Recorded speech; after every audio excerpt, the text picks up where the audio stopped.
Paralysis के बारे में आज हम बात करने वाले हैं, जिसको हम लकवा बोलते हैं, कुछ लोग इसको पक्षघात बोलते हैं, ब्रेन अटैक बोलते हैं, ब्रेन स्ट्रोक बोलते हैं। इसमें क्या होता है कि शरीर का आधा हिस्सा काम करना बंद कर देता है। ऐसा हाथ टेढ़ा हो जाएगा या पैर बिल्कुल नहीं काम करेगा या मुंह ऐसे टेढ़ा हो जाएगा। ऐसा क्यों होता है, आइए हम समझते हैं। देखिए, थोड़ा सा हम ब्रेन के बारे में समझते हैं। देखिए, जो लेफ़्ट ब्रेन है ना, ये लेफ़्ट ब्रेन है, वह राइट बॉडी को कंट्रोल करता है ऐसे। और जो आपका जो राइट ब्रेन है, ये वाला जो ब्रेन है, वह लेफ़्ट बॉडी को कंट्रोल करता है। इसको हम थोड़ा सा समझते हैं।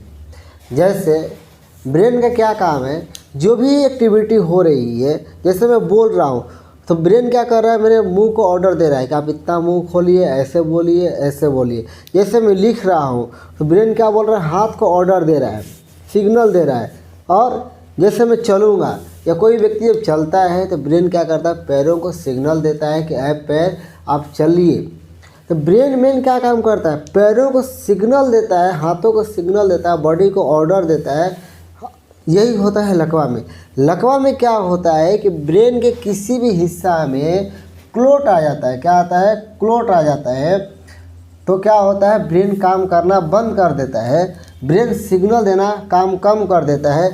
जैसे मान के चलिए कि मेरे ब्रेन के किसी की ब्रेन में लेफ़्ट बॉडी में अगर लकवा आया हुआ है तो राइट ब्रेन में क्या आ जाता है, क्लोट आ जाता है। क्या आता है, रक्त का थक्का जम जाता है। और रक्त का थक्का जब जम जाता है तो सिग्नल नहीं भेज पाता है पैरों को, तो क्या होता है, लकवा हो जाता है। जो लकवा है हाथ पैर की बीमारी नहीं है, वह किसकी बीमारी है, वो ब्रेन की बीमारी है। जैसे किसी को अगर राइट बॉडी में लकवा हुआ तो ब्रेन के लेफ़्ट बॉडी में क्या होता है, रक्त का थक्का जम जाता है, कोलेस्ट्रॉल जम जाता है, तो राइट बॉडी काम करना बिल्कुल बंद कर देता है। मान के चलिए किसी को अगर यहाँ पर क्लोट जम गया लेफ़्ट में, तो राइट बॉडी क्या काम करना बंद कर देगा। और किसी को यहाँ जम गया तो ये वाला बॉडी काम करना बिल्कुल बंद कर देगा।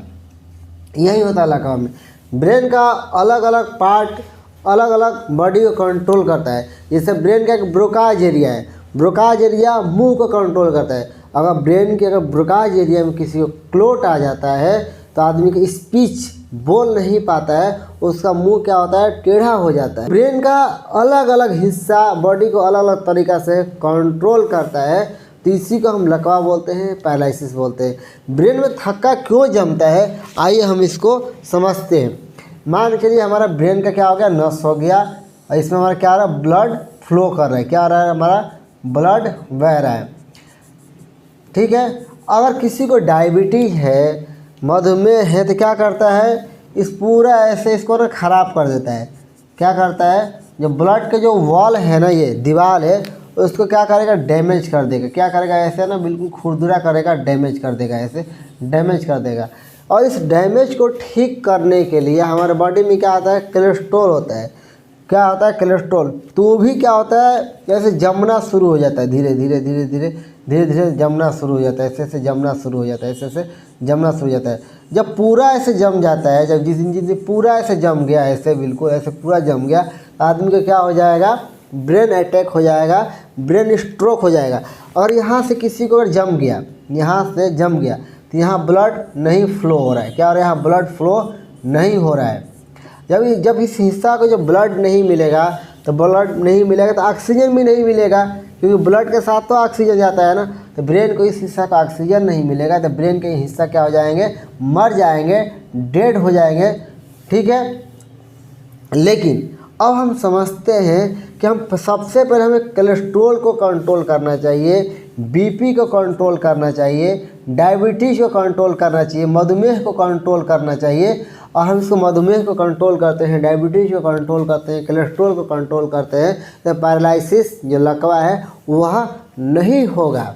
समझ में आ गया मेरी बात आप लोगों को। तो इसीलिए आप कभी हॉस्पिटल गए होंगे लकवा पेशेंट के साथ, जो देखे होंगे जो डॉक्टर होते हैं, जैसे ही हम हॉस्पिटल में जाते हैं तो हाथ पैर के एक्सरे नहीं करते हैं, वह किसका सीटी स्कैन करते हैं, ब्रेन का सीटी स्कैन करेंगे या एमआरआई करेंगे। फिर देखेंगे कि भाई ब्रेन के किस हिस्सा में कितना क्लोट आया हुआ है, उसके अनुसार वो ट्रीटमेंट शुरू कर देते हैं।